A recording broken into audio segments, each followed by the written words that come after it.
Vamos a cambiar radical de tema porque la novela de los aviones F-16 tiene un nuevo capítulo.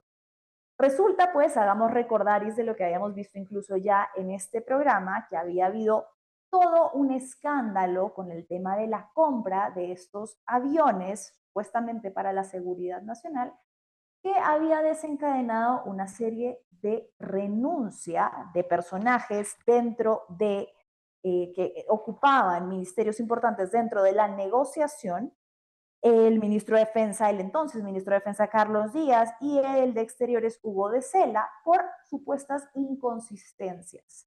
Hugo de Sela acusó al presidente Balcázar de haber mentido al país. Esto debido a que Balcázar, al parecer, paralizó en algún momento la firma del contrato, pero sobre todo en particular lo que estaba en juego era el pago del Ministerio de Economía y Finanzas hacia la empresa con la que habían acordado en la compra de esos aviones, Lockheed Martin. Todo un escándalo porque lo que habían dicho estos dos exfuncionarios era que Balcázar sabía perfectamente que el proceso ya venía avanzando y que sin previo aviso, incluso con un contrato ya firmado, había decidido paralizar el pago. Se metió el embajador de Estados Unidos, lanzó lo que fue una advertencia bastante fuerte, como diciendo quienes se atrevan a jugarle sucio a Estados Unidos se la verán con nosotros. Y lo que ha sucedido este fin de semana, lo que les decía al inicio, es la apertura de un nuevo capítulo en el que Balcázar ha señalado específicamente al expresidente José Gerí Oré de haber hecho la elección de esta compra y de la persona, o el país, mejor dicho, con el que decidió gestionar la compra a dedo. Vamos a escuchar uno de los fragmentos que tuvo para el programa de Milagros Leiva sin rodeos este domingo. En estos gobiernos transitorios de Gerí y de Dina se había iniciado todo este proceso de compra de aviones. Sí.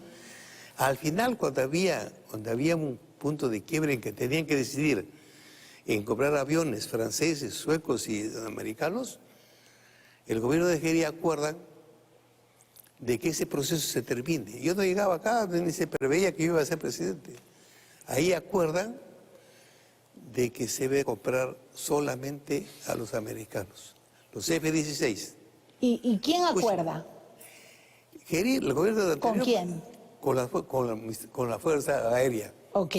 Entonces, ahí... No con Navarro, no con el embajador. Eliminan ahí a los franceses y a los suecos, ya no los consideran y sacan una disposición que dice que esa compra va a tener de carácter secreto.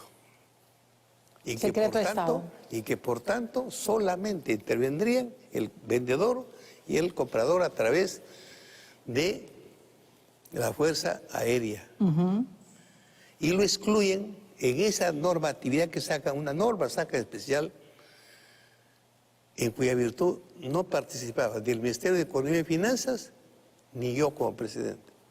Ni usted como presidente. Claro. Pero si usted es el jefe supremo de las Hasta Fuerzas ahí nomás. Armadas. Lo que dice Eso era el antes que yo llegue. O sea, interino José María Balcázar es que las negociaciones se iniciaron durante el periodo de Dina Boluarte y que en ese entonces consideraban a otros países que participaban de la licitación, que eran Francia y Suecia, y que en algún momento, cuando ingresa el gobierno del presidente José Geriore, este decide paralizar esa licitación de manera pública y solamente negociar con Estados Unidos. Tenemos ya conectada a Magali Olivera, quien es abogada especialista en contrataciones del Estado, para comentar un poco sobre este tema. Magali, ¿cómo estás? Buenas tardes y muchas gracias por conectarte con nosotros.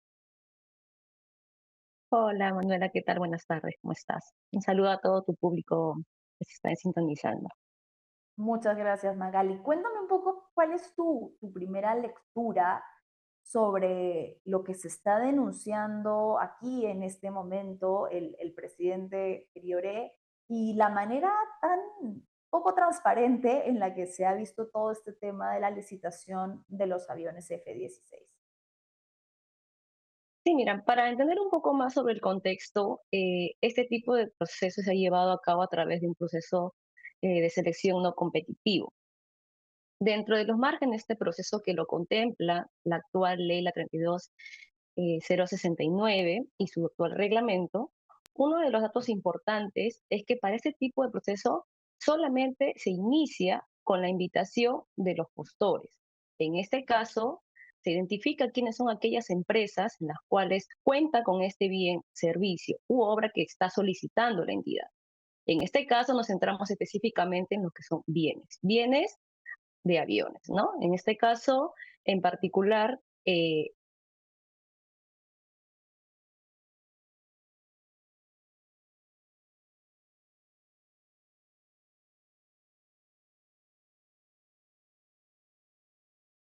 este punto es importante porque el secreto militar, ¿me, ¿me escuchas? ¿Sí? Sí, se te cortó un poquito, pero ya estabas de vuelta. Sí, ahora sí, ya, perfecto. Entonces, volviendo al tema, el contexto del secreto militar básicamente se desarrolla porque hay ciertas características de este bien que son información privada y de alta reserva. Es más, si ustedes quieren ingresar a la plataforma de la OS, no van a encontrar incluso el proceso de selección, ya que debido a que esté reservado. Entonces, no podemos saber con exactitud cuál ha sido el requerimiento de nuestras autoridades para poder elegir dentro de la variedad de postores a la empresa estadounidense, ¿no? Entonces, en este caso, habría que ver cuál ha sido la necesidad en la cual se ha solicitado la compra de estos aviones, ¿no? Tengo entendido que en los procesos de selección no competitivos, lo primordial y lo básico en este punto es que tiene que ser eh, bajo un estado de emergencia, de necesidad absoluta, ¿no? Que sea urgente la compra de esto. Ahora, otro punto aparte sería analizar si la coyuntura en la cual nos encontramos y la cual se ha hecho esta compra, este, bueno, ¿no? Califica para una compra de emergencia, ¿no? Es muy Claro. debatible porque hay muchas posturas, ¿no? Dentro de ellas es que ahorita no estamos en una situación de guerra, un estado de emergencia, o que sea pues una necesidad real para nuestro país, ¿no? Sin embargo, esto es lo que ha levantado polvo, ¿no? De que no estamos en un estado de emergencia, no ha sido declarado una guerra futura, próxima, no estamos bajo sobre ese requisito. Sin embargo, sí podríamos manifestar de que los aviones que actualmente contamos, o el Perú cuenta, es de que eh, ya son un poco antiguos también, ¿no? Y creo que también la FAB vio por conveniente la compra de estos aviones un poco más modernos, ¿no? Con una necesidad. Justo salió el último ministro, al ex ministro que salió a hacer una declaración respecto a que los aviones con los que contaba nuestro país ya estaban un poco obsoletos, no estaba a la vanguardia y a las necesidades de las cuales nuestro país requiere, ¿no? Habían aviones incluso extranjeros que ya estaban pasando por nuestro territorio, que sin embargo con la capacidad de los aviones con los que contamos no era suficiente para poder hacer un adecuado control, ¿no? A Y ver, más que Magali, te nada hago hasta también, acá una pregunta sí, para ir por ajá, partes. Está muy claro hasta ese momento, pero entonces vamos por partes. Primero, para que la audiencia pueda comprender un poco cómo se ejecutan estos procesos. Yo, Estado, yo soy gobierno y yo quiero comprar, no sé, quiero comprar barcos.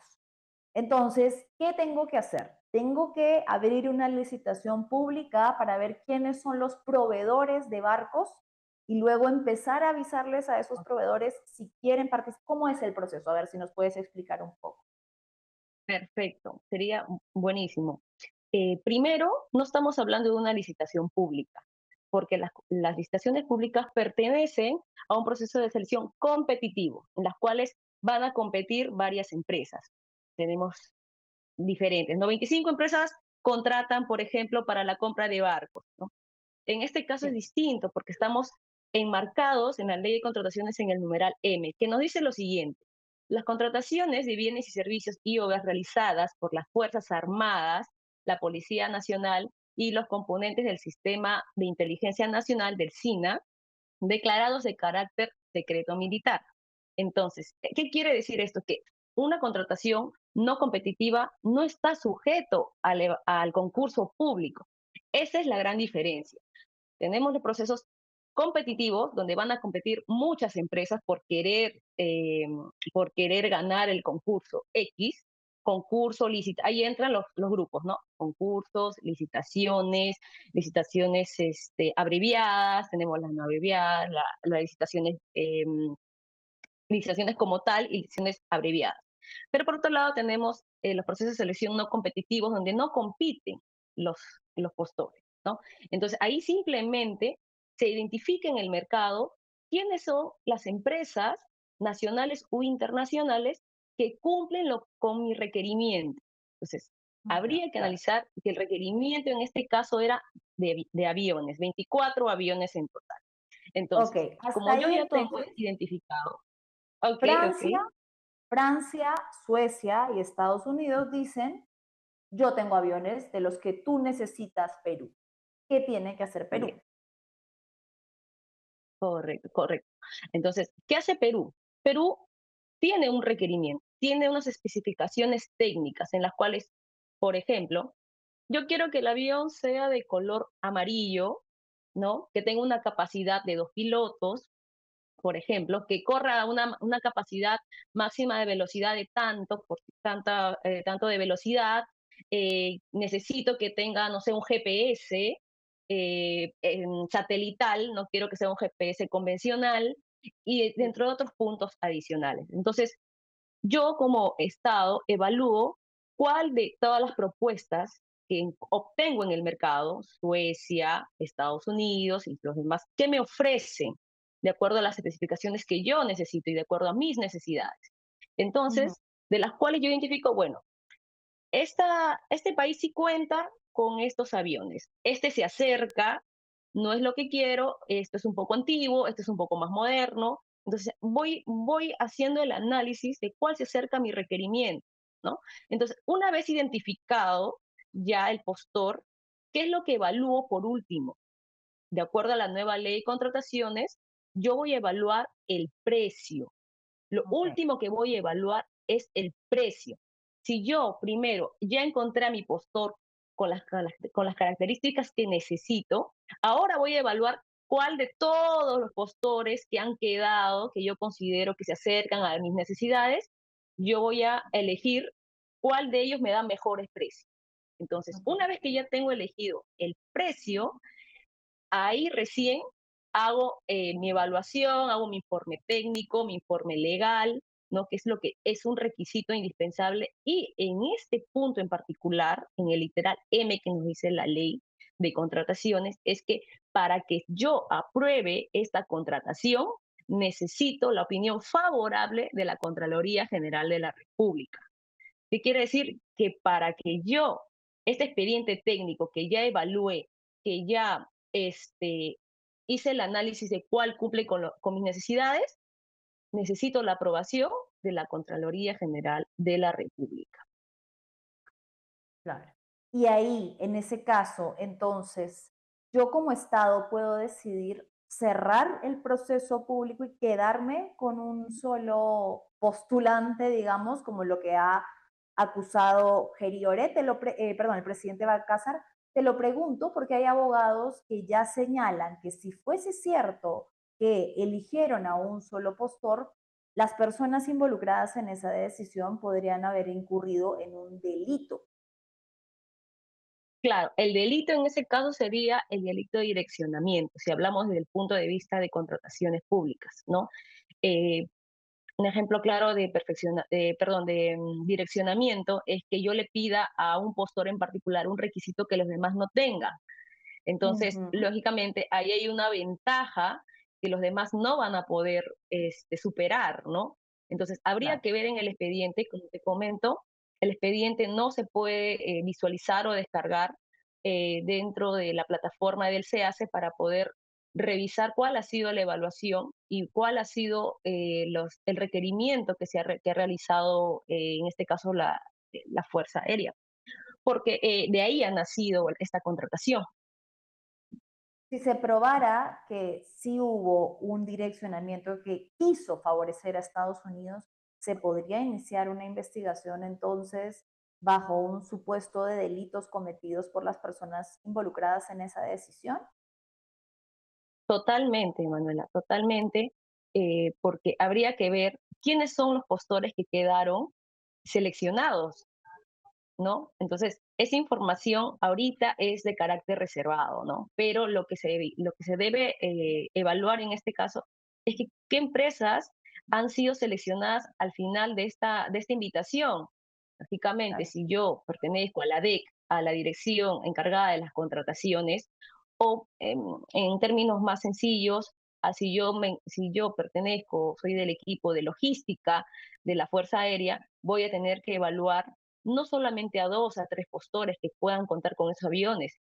Si estamos hablando de una cuantía considerable, como la que todos sabemos, yo Sí, no voy a evaluar solamente a 3 postores. Tengo que evaluar también ciñéndonos a la alta especialidad de contratar aviones. Entonces debo contratar unos 15 a 20 postores como mínimo para ver claro. quiénes me dan un mejor acercamiento a mis necesidades y también quién me va a dar un mejor precio de todos los que han quedado en primer lugar, mejor dicho, los primeros seleccionados, y de todos ellos yo debo entender de que los aviones estadounidenses son los que me han dado un mejor precio. Claro, que definitivamente esta era por donde se vea la mejor elección, ¿no? Y que no se esté manejando un tipo de favorecimiento indirecto a un proveedor que pueda tener, quién sabe, no lo sabemos, pero no es imposible, también posibles delitos de corrupción, ¿no? Magali, te quería preguntar algo. A ver, ya se ha hecho un adelanto, ya se firmó el contrato y se ha hecho un adelanto bien importante de 462 millones de dólares. Lo que ha dicho el presidente es que él ha soltado la bomba y como sabe que ya no le queda casi nada de tiempo, ha dicho, bueno, le va a corresponder al próximo gobierno que entre al poder ver si convalida o no el contrato. ¿Eso se puede anular, se puede revisar un contrato o podría tener, no sé, consecuencias diplomáticas para nosotros como país? A ver, em, nosotros ya tenemos actualmente un contrato con la empresa estadounidense, ¿no? Entonces, no se puede hacer una reevaluación del contrato porque ya se otorgó la buena pro, ya se otorgó Ya la se buena firmó. pro a nombre de esta empresa y ya tenemos un contrato, lógicamente es algo que tiene que respetar el país, ¿no? Al margen de los temas políticos, hay temas contractuales que en caso de que la otra parte no cumpliese o viceversa, en cualquiera de las dos posiciones, tanto en nuestro país como con el contratista, va a haber de todas maneras pues problemas legales después, porque van a querer cobrar de repente alguna indemnización o por un incumplimiento de contrato, ¿no? Y sin embargo, también por nuestro lado, bueno, no he visto el contrato personalmente, pero el contrato que nosotros tenemos, los que trabajamos para el sector público en temas de contrataciones, tenemos las garantías y las cartas fianzas, que es lo que respalda el cumplimiento del contrato de inicio a final, ¿no? Entonces, también tenemos la ejecución de las cartas fianzas, ¿no? Entonces, eh, habría que aplicar garantías en caso no se cumpliese algunos requisitos o de repente no nos entregan los aviones en un perfecto estado como ellos dijeron inicialmente que son pues de última generación, ¿no? Y en el estado que ellos prometen, ¿no? Que iban a entregar. ¿Tú Así es. consideras que de todas maneras este proceso de licitación tendría que ser investigado por la Contraloría o quién entraría ahí a fiscalizar? Claro, ahí quien tendría que fiscalizarse sería, pues, claro, la Contraloría a través de sus órganos, ¿no? Descentralizados, tendrían que evaluar cómo ha sido llevado el proceso de contratación y sobre todo cuántos han sido los postores a quienes han invitado. Recuerda que en los procesos de selección no competitivos, con la sola invitación, ya los haces partícipes del proceso de selección. A Claro, diferencia de un proceso competitivo que sí tiene que estar colgado en la plataforma y es de conocimiento público. En este caso no ha sido de conocimiento público, carácter porque también reservado. así lo dice Exacto, de carácter reservado y porque también así lo ampara la ley, ¿no? O sea, no está fuera del marco legal, eso sí, pero habría que ver cómo se ha desarrollado el procedimiento para llegar a este contratista, ¿no? Final. Ujú. Bien, bien Magali, te agradezco muchísimo, nos queda mucho más claro entonces y derivo entonces la misma conclusión, ¿no? Definitivamente, sabiendo que hay leyes que estipulan cómo deben llevarse a cabo los procesos, es necesario que por lo menos se investigue esta declaración que puede marcar una diferencia en cómo se llevó a cabo este proceso.